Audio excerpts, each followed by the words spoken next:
Welcome to the Pocatello Business Podcast, the only Pocatello podcast focused on providing profits for Pocatello people. If you love our town and love small business, you are in the right place. We interview local legends, learn business, and have way too much fun doing it.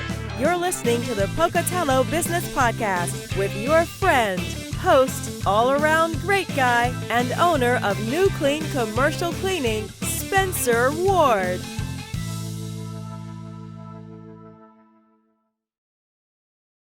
All right, everyone, welcome back to another solo edition of Pocatello Business Podcast. Again, as always, we're sponsored by Dell's Outdoor Advertising. Man, these guys do an amazing job. If you listened to, we're on probably 60 something episodes now, and you haven't given these guys a call just to see what they can simply do for you, do it today. Give Rob a call at 208-232-6886. And if you sign up for a 3-month deal for a billboard, your first month is free or your installation is free.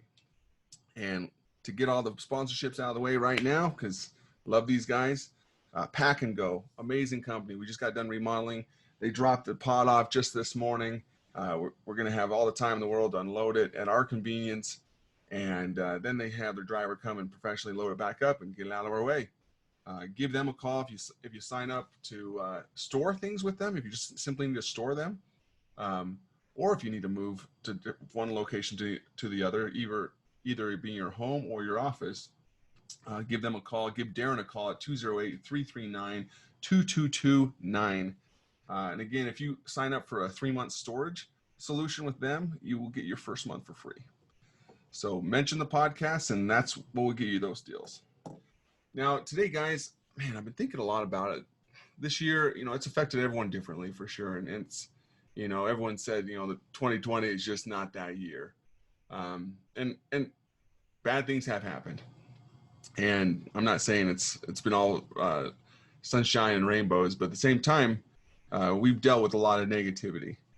And that's something I wanted to talk about today within our companies and within our organizations. What do we do when negativity strikes? Whether it be maybe a conversation with a difficult employee, an upset customer, or maybe you're a manager or an owner and you're trying to take one of those rare vacations and things just seem to blow up while you're away. Take a breath. It's all going to be okay.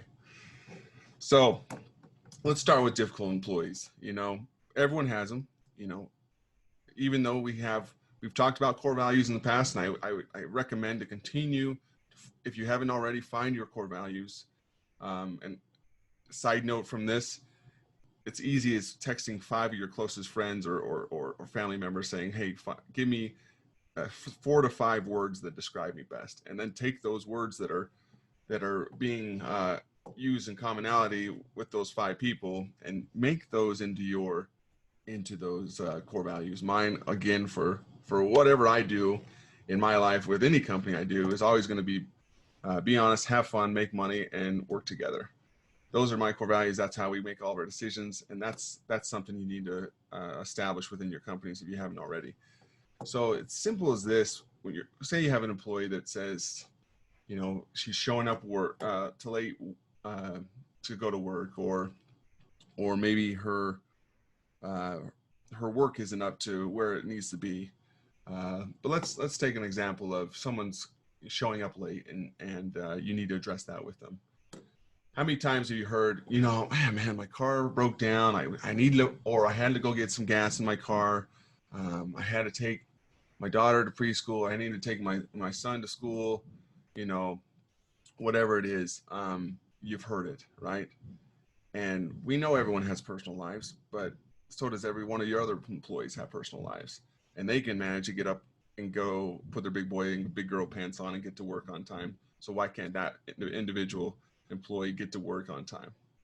It's questions like that those are personal issues. And I had one of my old partners in business.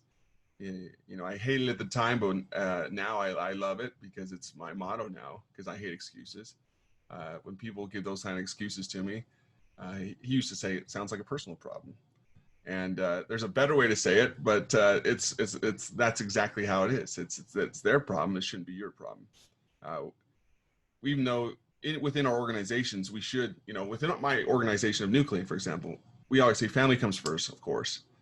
But if it seems like Susie or little Billy is going every night to get stitches, or you can't get a babysitter every night or every day, that's not our issue. That's your issue.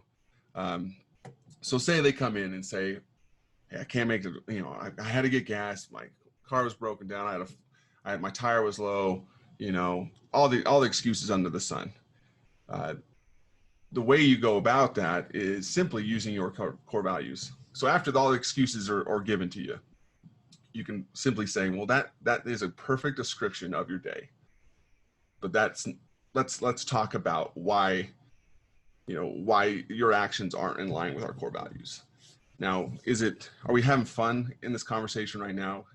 Having to deal with this conversation? No. And that's one of our core values, having fun.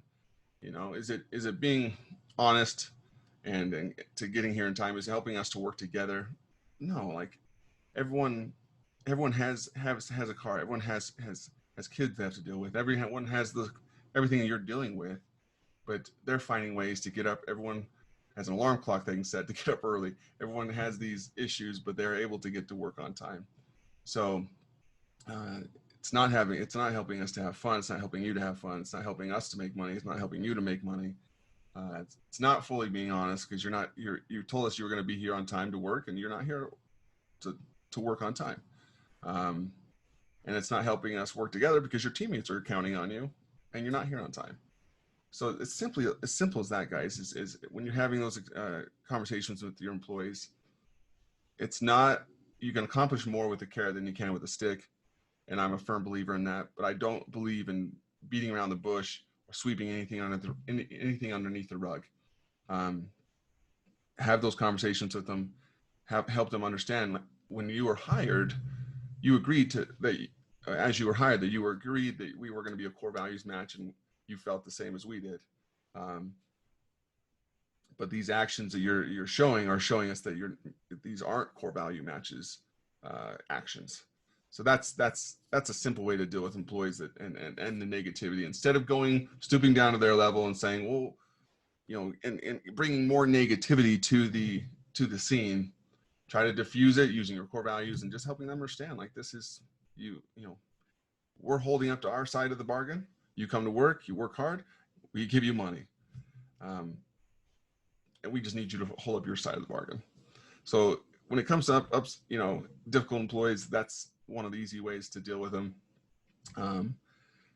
Sometimes you have to let those employees go, and no matter how good you've been to them, there's going to be some of those employees that are going to call you every name underneath the sun. That's okay. You love them. You've enjoyed, you've had you've enjoyed their company as far as they've been good to you, but whatever they're going to call you and whatever they're going to say to you shouldn't affect you going forward. You're moving forward. They didn't hold up to their side of the bargain, so you're moving forward, and your mental state should move forward. Your negativity should not stay with that situation, and you should not continue to think back on that situation. Going forward, the next thing we have to deal with is upset customers. Business, none of us have perfect businesses. None of us have perfect employees. We're not perfect employers. We make mistakes, and at times customers get upset. Same thing goes with that. When upset customers complain or have something they're mad about, on our side of the things as business owners or managers or leaders of our organization, we can sit and ponder on just those negative thoughts and the negative energy that complaint brought, and then still get to work and get everything done we need to do to fix that problem. But how many times do we fix those problems and do what we can do, but then our mind still goes back to the negativity and thinking of that complaint, thinking, oh, am I going to, am I going to lose these customers? Am I going to, you do yourself more harm when you're thinking negative thoughts like that. So do all you can do to fix and make that problem right. And not, I don't like to say make it right, but make them whole again. I'm huge on that. Anyone can make the problem right again, but make them whole. Go the extra mile and make them whole. Make that customer whole. So that's something to do when you have upset customers. Let that go. And like I said before, you're going away on vacation, things happen, and they blow up. For example, I was in Orlando a couple of weeks ago with my family. We had a floor job that we had to do, and one of our employees forgot to put a new pad on, and something scratched some floors. It's okay. It's not okay, but at the same time, it cost me a lot of money to repair it. We got it repaired. We made them whole. But I was still in my mind for about an hour. I was just stewing over it. I'm like mad about it. I was thinking, man, this is not how we conduct ourselves as a business. But at the same time, we're not perfect. We're not perfect. Our guarantee says we're not perfect. That's not a scapegoat or an excuse, but we have to understand as business owners and leaders that we and our businesses are not perfect.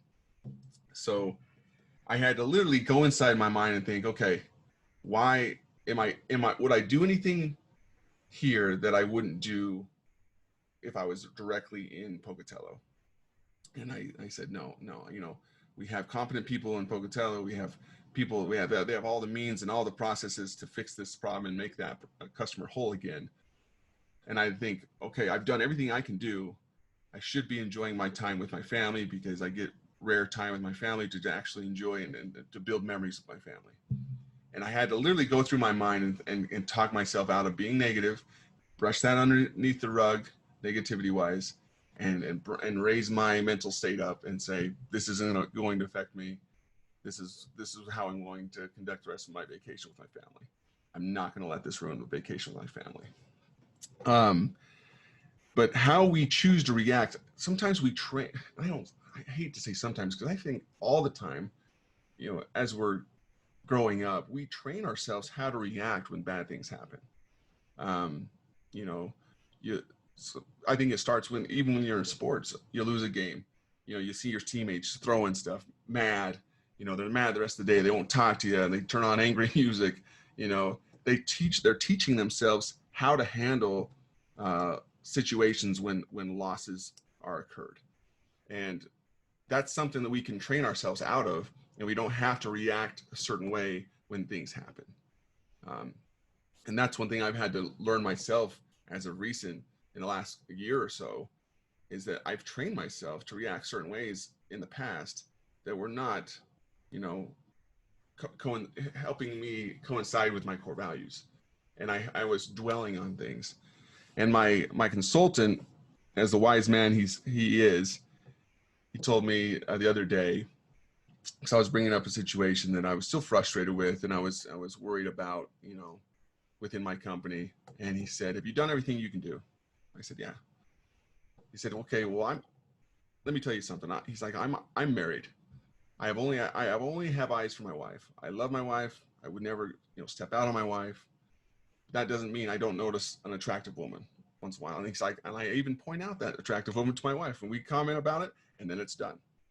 He's like, "I don't do a second look. I don't stare. I don't make something that it's not." And he's in the same regard goes with issues and within your company or within your own mind. Of course you can acknowledge the issue, but for you to continue to give it a second look and to stare at it and to make it something that it's not, that's on you. That's completely on you. And you should be controlling yourself and helping yourself, bumping yourself up to a higher mindset of saying, I've acknowledged it. I've done all I can do. Now I'm going to fix this problem, and I'm going to fix it within my mind, and I'm going to go forward, and I'm going to just keep pushing forward, and I'm going to be good with what I'm doing with my customers, with my employees, and let these processes fix these issues. So do all you guys can do, and then just drop it. Stop thinking about it. I will tell you this too. There's a quote I have in my office right now. I'm going to read it to you. because I love it. It says, you're not stuck. You're just committed to certain patterns of behavior because they helped you in the past. Now, those behaviors have become more harmful than helpful. The reasons why you can't move forward is because you keep applying an old formula to a new level in your life. Change the formula to get a different result. And that brings me to one of my favorite stories that Tony Robbins talks about. But in 1590, Hernan Cortez, he led the largest expedition, not the largest, I guess, but a large expedition consisting of about 600 Spaniards and 16 or so horses and 11 boats to Mexico. Their goal was to capture a magnificent treasure. Said to be held there. Upon arrival, Cortez made history by destroying his boats. This sent a clear message to his men that there is no turning back. Now, Tony Robbins, in his colorful language, he says that you're not going to bleep and take the beach if you don't burn your boats. And you're not going to take the island if you don't burn your boats. Same goes within business, guys. Same goes within our mindsets. If you're gonna let negativity win, you're keeping your boats out there floating. You got to burn those boats. You got to burn those old habits. You got to burn those old ways that you've taught yourself to react and move forward. Those things may have worked in the past to help you be successful now, but they're not going to help you go forward to the levels you want to be at. So, I hope I don't sound preachy. I've just learned this lesson recently, and I figured it would be helpful to share with you guys. But stay positive, guys. It's 2020, but at the same time, man, there's still positives out there, and it's a huge thing of just still showing gratitude and waking up in the morning, and if you're a God-fearing person, praying to have that positivity with you throughout the day. It's huge. It's huge for me. It's huge for me in my life, and just help yourselves understand that no matter what you're going through that's tough at that time, there's ways to get through it, and there's and if you don't have processes set up in your company to deal with something that keeps coming up and up, have a process written down so you and your management team can follow it, your employees can follow it, make things automated so it takes that off your plate. That helps that positivity stay with you longer. And just remember, guys, that there's always someone that's dealing with things harder than you are. There's, even with COVID's running rampant, we had an employee that's been with us for over 2 years that just recently passed away from pancreatic cancer. So people are dealing with real issues. So just count your blessings, keep positivity with you, and only let negativity have its place for a brief moment. You can't stop it from coming because people speak negatively even though they don't even know they're being negative. And I've recognized that a lot. People, the way they talk, the way they handle themselves, if you really listen to them, it's a defeated way that they talk, and they're almost setting themselves up for failure. I can't do that, or that's impossible. I hate those type of terms. So go forward, be excited about this. There's going to be opportunities in the future for us. Automate your systems, keep positive, and till next time, guys, thanks for listening. But I hope you enjoyed this, and I hope you got a lot out of this. I know I have, from people I pay a lot of money to help me be better. And until next time, guys, keep listening to the Pocatello Business Podcast. Adios. Congratulations on spending a couple minutes getting just a little bit smarter, having some fun, and supporting the Pocatello business community. If you are feeling the love, make sure to subscribe, rate, and review on iTunes, Stitcher, or wherever you are.